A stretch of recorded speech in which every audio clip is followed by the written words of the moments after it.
14 April 1891 Mhow Madhya Pradesh येथे सैनिक छावणीत जन्म. 1907 मॅट्रिकची परीक्षा उत्तीर्ण. 1908 रमाबाई वलंकर यांच्यासोबत विवाह संपन्न. 1910 इंटरमिडिएटची परीक्षा उत्तीर्ण. 1912 BA ची परीक्षा उत्तीर्ण. 2 फेब्रुवारी 1913 वडील सुभेदार रामजी सकपाळ यांचे निधन. 1 जून 1913 सयाजीराव गायकवाड यांच्याकडून परदेशात उच्च शिक्षणासाठी शिष्यवृत्ती बहाल. 1913 उच्च शिक्षणासाठी न्यूयॉर्क अमेरिका येथे रवाना. 1915 एन्शियंट इंडियन कॉमर्स या विषयावर MA ची पदवी बहाल. जून 1916 national dividend of India a historical and analytical study हा प्रबंध कोलंबिया विद्यापीठाद्वारा स्वीकृत. 1916 PhD ची पदवी बहाल. 1 नोव्हेंबर 1918 सिडनहॅम महाविद्यालयात अर्थशास्त्राचे प्राध्यापक म्हणून नियुक्ती. 3 जानेवारी 1920 राजर्षी शाहू यांच्या सहाय्याने मूक नायक पाक्षिकाचा पहिला अंक प्रकाशित. 1 मार्च 1920 माणगाव कोल्हापूर येथे बहिष्कृत परिषदेचे अध्यक्षपद. 1 मे 1920 अखिल भारतीय बहिष्कृत परिषद नागपूर. 1922 बॅरिस्टरची परीक्षा पास. 1923 डॉक्टर ऑफ सायन्सची पदवी बहाल. 20 जुलै 1924 मुंबई येथे बहिष्कृत हितकारिणी सभाची स्थापना. जुलै 1926 राजरत्न या मुलाचे निधन. 19 मार्च 1927 कुलाबा जिल्हा बहिष्कृत परिषद महाड. 3 एप्रिल 1927 बहिष्कृत भारत पाक्षिकाचे प्रकाशन. 1927 मुंबई विधिमंडळात सदस्य म्हणून निवड. 4 सप्टेंबर 1927 समाज समता संघची स्थापना. 12 नोव्हेंबर 1927 ज्येष्ठ बंधू बाळाराम आंबेडकर यांचे निधन. 13 नोव्हेंबर 1927 अमरावती येथे अंबादेवी मंदिर सत्याग्रह. 25 डिसेंबर 1927 महाडचा सत्याग्रह आणि मनुस्मृती दहन. जून 1928 मुंबई येथे सरकारी विधी महाविद्यालयात प्राध्यापक. 9 जून 1928 समता पाक्षिकाचा आरंभ. 3 ऑक्टोबर 1928 सायमन कमिशन पुढे साक्ष.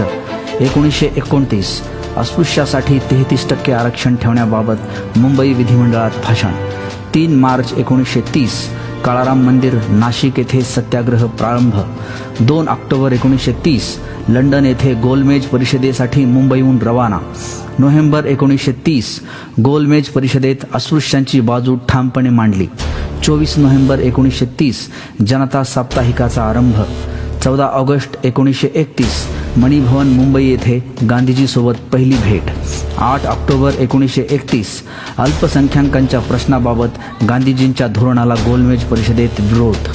26 नोव्हेंबर 1931 गांधी आंबेडकर पंचम जॉर्ज यांची भेट. 25 सप्टेंबर 1932 पुणे करारावर स्वाक्षरी. 27 मे 1935 पत्नी रमाबाई यांचे निधन.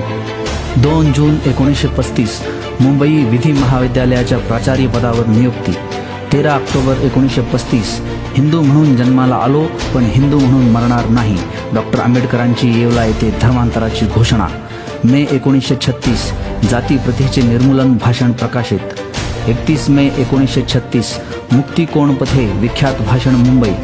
15 ऑगस्ट 1936 स्वतंत्र मजूर पक्षाची स्थापना. 17 फेब्रुवारी 1937 मुंबई असेंब्ली निवडणूक डॉक्टर आंबेडकर विजयी. 17 सप्टेंबर 1937 कोकणातील खोती नष्ट करण्याकरिता मुंबई विधिमंडळात बिल मांडले. 4 जानेवारी 1938 पंढरपूर मातंग परिषदेतर्फे मानपत्र अर्पण. 12-13 फेब्रुवारी 1938 मनमाड येथे अस्पृश्य रेल्वे कामगार परिषद. मे 1938 मुंबई महाविद्यालय प्राचार्य पदावरून राजीनामा. सप्टेंबर 1938 औद्योगिक कलहाचे विधेयक मुंबई विधिमंडळात मांडले. 7 नोव्हेंबर 1938 स्वतंत्र मजूर पक्षातर्फे सत्याग्रह. जानेवारी 1939 महाड शेतकरी परिषदेचे अध्यक्षपद. 22 जून 1940 सुभाषचंद्र बोस यांच्यासोबत मुंबई येथे भेट. 1940 थॉट्स ऑन पाकिस्तान ग्रंथाचे प्रकाशन. April 1942 Akhil Bharatiya scheduled caste फेडरेशनची स्थापना. 19 जुलै 1942 भारतीय दलित वर्ग परिषद नागपूर येथे हजर. 1942 मजूर मंत्री म्हणून निवड. 19 जानेवारी 1943 पुणे येथे रानडे, गांधी आणि जिना हे सुप्रसिद्ध भाषण.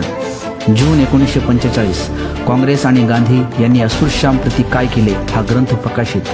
20 जून 1946 मुंबई येथे सिद्धार्थ महाविद्यालयाची स्थापना. 1946 शूद्रपूर्वी कोण होते हा ग्रंथ प्रकाशित.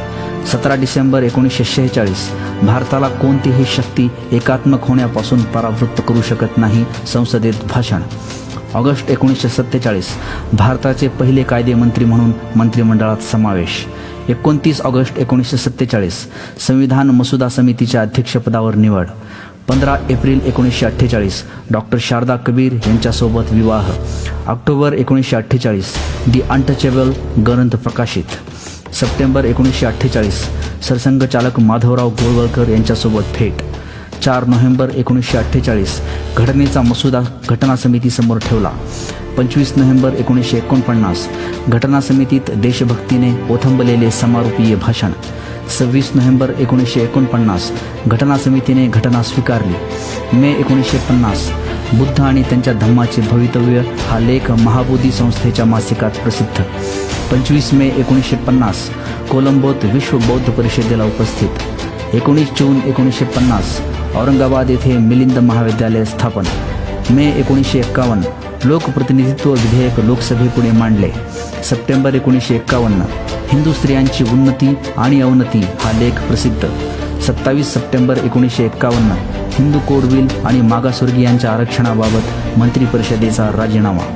जानेवारी 1952 प्रथम सार्वत्रिक निवडणुकीत पराभव. मार्च 1952 राज्यसभेसाठी निवड. 5 जून 1952 कोलंबिया विद्यापीठातर्फे डॉक्टर ऑफ लॉ ही पदवी बहाल. 12 जानेवारी 1953 हैदराबाद येथील उस्मानिया विद्यापीठातर्फे डॉक्टर ऑफ लिटरेचर ही पदवी अर्पण. 30 जानेवारी 1954 महात्मा फुले या बोलपट चित्रपटाच्या मुहूर्त समारंभास उपस्थित. मे 1954 भंडारा पोट निवडणुकीमध्ये पराभव. 3 ऑक्टोबर 1954 आकाशवाणीवर माझे वैयक्तिक तत्त्वज्ञान हे भाषण. 8 ऑक्टोबर 1954 माझे आयुष्य 3 गुरु आणि 3 उपास्य दैवतांनी घडले हे भाषण दिले. डिसेंबर 1954 रंगून येथे 3ऱ्या जागतिक बौद्ध परिषदेला उपस्थित. 4 मे 1955 भारतीय बौद्ध महासभा स्थापित. 4 फेब्रुवारी 1956 मुंबई ही महाराष्ट्राची आहे अशी ताकीद भारत सरकारला दिली. 24 मे 1956 नरे पार्क येथे ऑक्टोबर महिन्यात मी बौद्ध धर्माची दीक्षा घेईन अशी घोषणा केली. 14 ऑक्टोबर 1956 नागपूर येथे पूज्य भंते महस्तवीर चंद्रमणी यांच्या हस्ते पत्नीसोबत धम्मदीक्षा घेतली व नंतर 5 लाख अस्पृश्य बंधूंना बौद्ध धर्माची दीक्षा दिली. 15 ऑक्टोबर 1956 बौद्ध धम्म का स्वीकारला याविषयी अभूतपूर्व भाषण.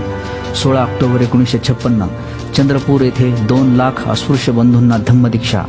20 नोव्हेंबर 1956 काठमांडू नेपाळ येथे जागतिक बौद्ध परिषदेत बुद्ध आणि कार्ल मार्क्स हे अभूतपूर्व भाषण दिले.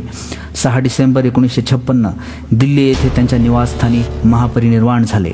7 डिसेंबर 1956 मुंबई येथे दादर चौपाटीच्या किनाऱ्यावर 10 लाख लोकांच्या साक्षीने बौद्ध पद्धतीनुसार अंतिम संस्कार करण्यात आले.